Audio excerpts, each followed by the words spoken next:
अगर कोई भी पदाधिकारी गलत करेगा तो उसके लिए जो संस्थान बैठे हैं, अगर आप न्याय नहीं करेंगे तो फिर उस संस्थान में जाएंगे ना। रूपा तिर्की की मां अगर थाना में लिखित में दी, अगर उस समय एफआईआर करते तो उनको कोर्ट जाना नहीं होता। आप क्या कहते हैं कि कोर्ट में भी भारतीय जनता पार्टी के लोग बैठे हुए हैं? आपको न्यायालय पर भी कोई भरोसा नहीं है। कोर्ट ने तो 26 तारीख को निर्णय दिया भाई, अब उस पर क्या कहना है जेएमएम वालों को? क्यों अभी तक एफआईआर नहीं किया है? सीबीआई जांच हो रही हो तो पूरे मामले की जांच हो रही, लेकिन इन लोगों ने जिस प्रकार की प्रमोद मिश्रा ने, हमने तो उस बयान को सुना है, इतनी घटिया बात तो कोई शरीफ इंसान तो बोल ही नहीं सकता है, वो भी मृत लड़की के बारे में। कहां डरा रहे हैं भाई? अदालत ने कहा है एफआईआर करने के लिए इन लोगों के ऊपर। बाबूलाल मरांडी नहीं कह रहे हैं। बाबूलाल मरांडी कहते तो उसी समय कहते जिसने रूपा तिर्की की मां एससी एसटी थाना में आवेदन दिया था और उसके बाद एफआईआर नहीं हुआ था, उस समय हम बोलते। हम तो उस समय कुछ बोले नहीं, और उस परिवार को अदालत जाना पड़ा, और अदालत ने जब एफआईआर करने के आदेश दिया तब फिर वो क्यों चुप है? अब तो एफआईआर करना चाहिए। जिंद ट्राइबल ने बड़ी आशा के साथ झारखंड में हेमंत सोरेन के नेतृत्व में सरकार को बनवाई थी। लोगों को बड़ी उम्मीदें थी कि इस सरकार से कि हम लोगों के हित में काम करेगी और हम लोगों के मान और सम्मान की काम करेगी। लेकिन जिस प्रकार से इस राज्य में ट्राइबल के साथ एक तो उनकी उपेक्षा ही नहीं बल्कि उनको अपमानित भी किया जा रहा है या किया गया, और उसके बाद भी वैसे कोई पदाधिकारियों के ऊपर सरकार ने कभी कोई कार्रवाई नहीं की। आप सब लोगों को मैं याद दिलाता हूं कि आप सबको ध्यान में होगा, जब साहेबगंज में रूपा तिर्की की यानी संदिग्ध उनकी मौत हुई, और उनके मौत के बाद उनके परिजनों के लोगों ने, ट्राइबल जितनी भी ऑर्गेनाइजेशन था, रांची की सड़कों पर भी लगातार लोगों ने आंदोलन किया कि भाई इस मामले की जांच से भी ऐसे होनी चाहिए। लेकिन सरकार ने उन सारे मांगों को दरकिनार करते रही, और अंततोगत्वा उनके परिवार हाईकोर्ट के दरवाजा को खटखटानी पड़ी, और फिर हाईकोर्ट ने आदेश दिया तो इसके बाद फिर सीबीआई जांच शुरू हुई। अभी मामला चल रहा है। लेकिन उसके बाद आप सब लोगों ने देखा होगा कि जो उस केस से संबंधित जो पदाधिकारी थे और जो एक्यूज थे, खास करके जो डीएसपी प्रमोद मिश्रा थे, फिर विधायक के प्रतिनिधि पंकज मिश्रा थे, उन लोगों के ऊपर शुरू से ही लोगों की बड़ी आक्रोश था, गुस्सा था, और उन सारे प्रमोद मिश्रा का भी बयान आप सब लोगों ने, पहले तो रूपा तिर्की का किस प्रकार से उनकी मौत के बाद उसकी ऑडियो को जारी कराया गया।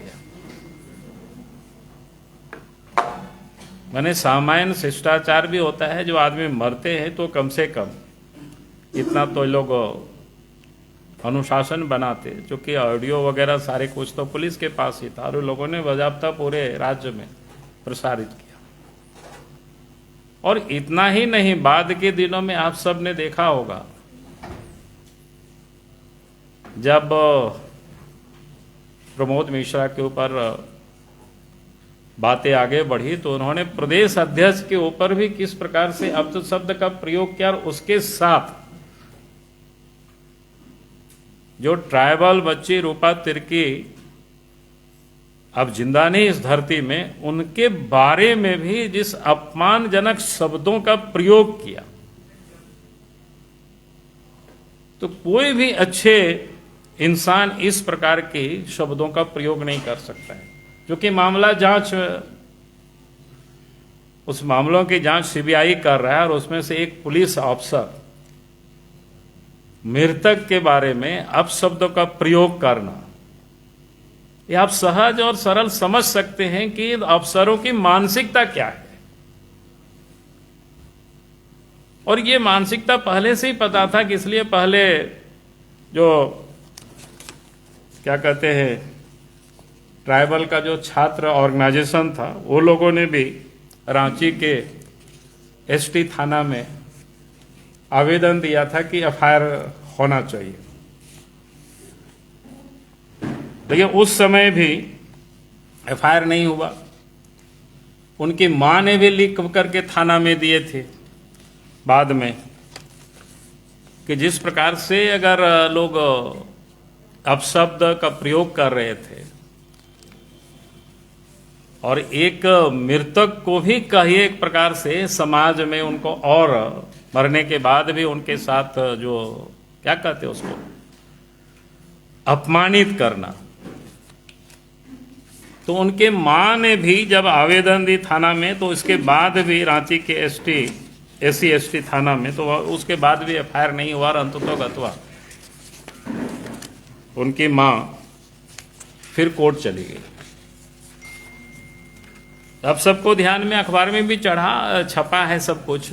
और कोर्ट से एफआईआर करने की 26 तारीख को ही कोर्ट में सुनवाई हुई और एफआईआर करने की सरकार को ये किया कि भाई इन लोगों के ऊपर एफआईआर होनी चाहिए। प्रमोद मिश्रा के ऊपर, पंकज मिश्रा के ऊपर, एसटीएससी थाना रांची के प्रभारी के ऊपर और सिटी एसपी के ऊपर। हमारी जानकारी में आज तक उसका एफआईआर नहीं लॉन्च हुआ। कायदे से तो क्या होना चाहिए था कि इन लोगों को तो एफआईआर लॉन्च करनी चाहिए था, इन लोगों को तो गिरफ्तार करके जेल डालना चाहिए था। जिन लोगों ने मृतक के साथ भी इस प्रकार की अपमानजनक भाषा का प्रयोग करता है उस ट्राइबल बच्चे के ऊपर, आदिवासी बच्चे के ऊपर, और वैसे लोग आज भी खुले घूम रहे हैं, उनके ऊपर एफआईआर नहीं हो रहा है, तो आप समझ सकते हैं कि हेमंत सोरेन की सरकार किस प्रकार के यहां ट्राइबल के साथ अपमान कर रहे हैं लोगों को, सरेआम मां बहनों के साथ, ये बिल्कुल स्पष्ट है। और कोर्ट का भी वो अवमानना कर रहे हैं। समझिए भाई, जब कोर्ट ने आदेश दिया तो एफआईआर लॉन्च करिए, इनके ऊपर कार्रवाई करिए। लेकिन आज भी जो पता चला कि अभी तक उस दिशा में कुछ पहल नहीं कर रहे। मैंने शुरू से ये बात तो बिल्कुल स्पष्ट, शुरू से इन लोगों को बचाने के लिए, संरक्षित करने के लिए रखे हुए हैं। तो हम सबसे पहले तो मांग करेंगे राज्य के मुख्यमंत्री से, भाई जो अफसर आदिवासी मृतक महिलाओं को के साथ इस प्रकार से अपमानजनक भाषा का प्रयोग करते हैं, वैसे अफसरों को तो उन्हें क्या कहते हैं एफआईआर करके गिरफ्तार करके उनको जेल भेजना चाहिए। और जो उनके प्रतिनिधि जिनको बना के रखे हैं वैसे को तो हटानी चाहिए पार्टी से भी और उनके प्रतिनिधि से भी। ये समझ में आता है कि उनका दल के प्रति उनकी क्या, लोगों के प्रति क्या भावना है, ये किसी से छुपा हुआ। इसलिए हमने कहा कि भाई एक इस प्रकार से तो इसलिए आज मैंने ये कहा था कि भाई एक तो उन लोगों को एफआईआर करे और उन लोगों की गिरफ्तारी हो, उसके ऊपर कार्रवाई हो।